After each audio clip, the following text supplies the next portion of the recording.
Halo Gemini, selamat datang atau selamat datang kembali. Ini adalah general timeless reading. Jadi kapanpun kamu nonton adalah waktu terbaik kamu untuk dapat pesan ini.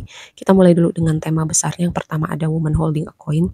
Ini kayak nggak terbatas laki-laki atau perempuan ya. Jadi kayak woman holding a coin itu orang yang pertama gitu ngasih bantuan finansial, ngasih tawaran pekerjaan, atau kayak dia punya ide-ide buat kamu untuk punya upgrade gitu dengan keberlimpahan kamu, hal-hal semacam itu ya. Terus juga aku mendapatkan vibe gini, ada sesuatu tentang tabur tuai untuk hal-hal yang kamu lakukan selama ini, misalnya untuk upgrade finansial kamu, terus karena kamu udah melakukan banyak hal, ini sosok orang ini adalah kayak perpanjangan tangan semesta untuk kamu. Terus juga kalau misalnya ada kondisi tertentu dengan keuangan finansial kamu, kayak ada pemulihan di situ, kayak misalnya keadaan berprogres ke arah yang lebih baik, atau ada upgrade, atau ada kayak tadi yang aku bilang, kesempatan, peluang, atau orang-orang yang dikirimkan untuk nunjukin jalan ke kamu, ya.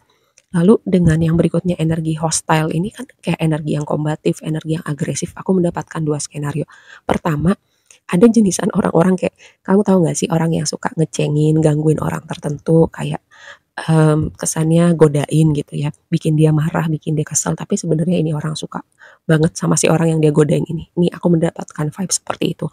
Lalu skenario berikutnya adalah kayak ada orang yang kesannya baik, kesannya apa ya, manis gitu, tapi ternyata, mmm, malah dia punya intensi nggak baik, malah dia ngajak ribut, awalnya mungkin bilangnya mau punya niat baik, mau berdamai, mau minta maaf, atau kayak awalnya kayak kesannya baik aja gitu, tapi ujung-ujungnya nggak enak. Nah, ini sebuah hal yang kamu perlu aware ya, kalau ada orang-orang seperti ini. Lalu yang berikutnya apresiasi, mmm, ini tuh kayak kamu belajar untuk mengapresiasi apa yang kamu punya, atau ada orang-orang yang mengapresiasi keberadaan kamu di hidupnya gitu, dan ini berhubungan dengan kematangan emosional gitu ya. Mungkin dengan hal-hal yang udah kamu lewatin itu, misalnya kamu mengerti kenapa kamu perlu melewatin hal-hal tertentu, kamu udah punya perspektif beda, kamu bisa menghargai apa yang kamu punya, kamu juga tahu ketika kamu bersyukur dengan apa yang kamu punya, ada hal-hal yang akan ditambahkan ke hidup kamu untuk menambahkan rasa syukur itu, ya. Terus kayak entah kenapa kayak menimbang-nimbang antara beberapa pilihan gitu. Misalnya ada beberapa orang yang nawarin kamu pekerjaan, nawarin proyek baru, atau ada beberapa orang yang itu tadi menunjukkan apresiasinya dalam artian dia menyukai kamu, mmm, tapi orangnya lebih dari satu gitu ya, terus kamu menimbang-nimbang gitu pro kontra atau yang mana yang terbaik, seperti itu ya. Oke, mari kita bahas lebih lanjut. Nah, tema di dasar deck-nya itu adalah Eight of Cups gitu. Di deck ini kayak aku mendapatkan vibe tentang menuju cahaya, keluar dari kegelapan, terus juga meninggalkan situasi di mana kamu nggak fulfilling lagi. Di tempat itu kamu menemukan atau mencari jawaban, menemukan kebahagiaan di tempat lain ya.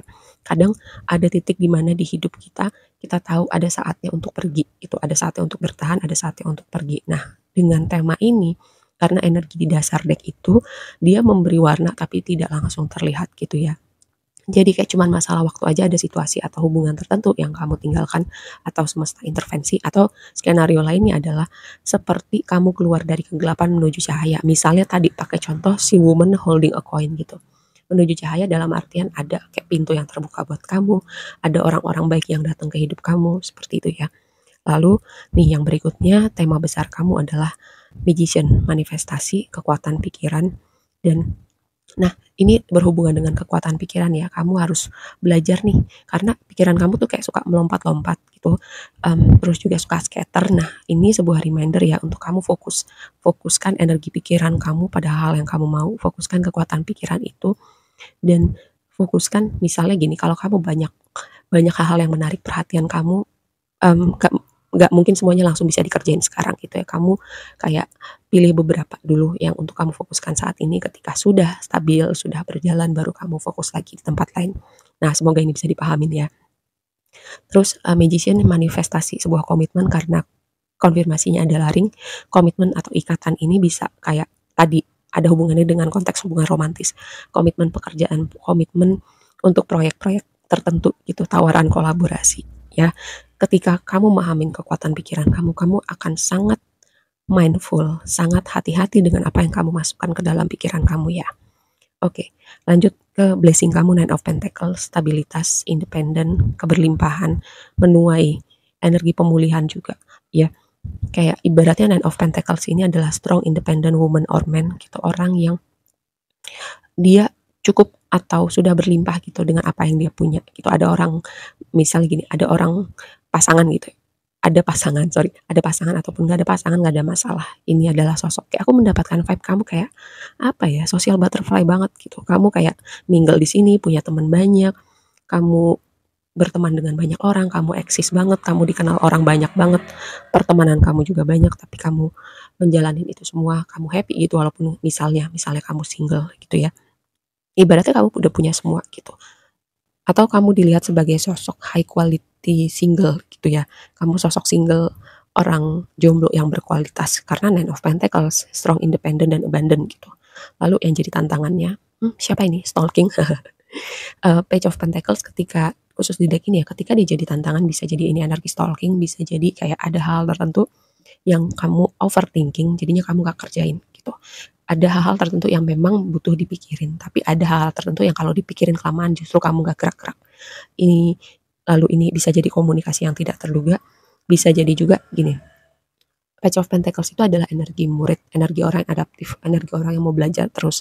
Ketika orang tuh kadang gini ya, kadang kalau sudah merasa cukup kompeten, cukup lama di bidang tertentu, dia bisa jadi sombong gitu, merasa, ah udahlah gue udah tahu semua, gue udah lama di bidang ini. Nah, ini kayak kalau ini misalnya kamu kayak, enggak sih, harusnya kamu sangat curious gitu, kayak kamu ingin selalu belajar, ingin selalu tahu. Mungkin kamu terhubung sama orang tertentu yang merasa dia paling pintar, paling tahu, paling kompeten. Dan ini biar kamu lebih mindful aja ya gimana kamu bereaksi sama orang ini. Lalu di waktu yang akan datang, Queen of Swords dikonfirmasi sama ship ini kayak kecerdasan kamu, kompetensi kamu membawa kamu berpindah travel, pindah tempat, pindah kerjaan, pindah negara. Atau bisa jadi juga di gini, dengan Queen of Swords itu kamu udah sampai di titik kamu bisa nge-cut sesuatu ya, karena kalau di gambar ship ini kan punggungnya itu ngebelakangin ya, jadi kayak kamu balik badan gitu dari sebuah situasi. Sama tadi Eight of Cups di dasar deck, kamu meninggalkan kegelapan, meninggalkan situasi tertentu yang kamu udah gak happy lagi di situ, menuju hal-hal yang membawa kebahagiaan atau mencari jawaban di tempat lain, seperti itu ya. Jadi untuk kamu menemukan hal itu memang ada hal-hal yang perlu ditinggalkan, perlu di-cut, perlu dikurangin dari hidup kamu ya. Dengan Queen of Swords ini juga kamu udah bisa melihat dengan jernih gitu ya, untuk situasi-situasi tertentu mana yang perlu diprioritaskan, mana yang perlu di-cut, mana yang perlu dikurangin. Oke, mungkin ada pertemanan tertentu, orang-orang tertentu di hidup kamu karena advice-nya adalah Three of Cups. Fokus pada kebahagiaan kamu, fokus pada orang-orang yang berkualitas atau beneran baik gitu di hidup kamu. Karena tadi aku bilang di awal gitu, ada orang yang kesannya manis, kesannya baik, kesannya punya intensi baik gitu, tapi ujung-ujungnya nggak enak. Nah, dengan gambar tikus ini gitu, mungkin ada orang-orang seperti itu di sekitar kamu, entah kamu nggak sengaja nggak mau lihat, atau memang kamu tahu kamu lihat, tapi kamu kayak entahlah gitu ya, kamu nggak enak atau kamu nggak mau ribut. Seperti itu gitu. Jadi kayak ini problemnya lebih kepada apa yang bikin kamu happy. Kalau keberadaan orang ini di sekitar kamu bikin gak happy, bawa energi negatif, bikin suasana gak enak, ini waktunya kamu mulai mempertimbangkan untuk ngasih boundary atau sekalian gitu, perlahan-lahan menjauh dari situasi atau orang-orang seperti ini ya. Karena tadi kayak karena Eight of Cups itu ada di dasar deck kamu, cuman masalah waktu, entah kamu yang ngambil keputusan atau semesta yang intervensi gitu. Untuk kamu benar-benar berjalan menuju definisi di mana kamu happy gitu dengan circle sosial kamu ya. Oke, aku rasa segitu aja dulu readingnya kali ini buat kamu. Semoga bermanfaat dan sampai ketemu di reading berikutnya. Bye.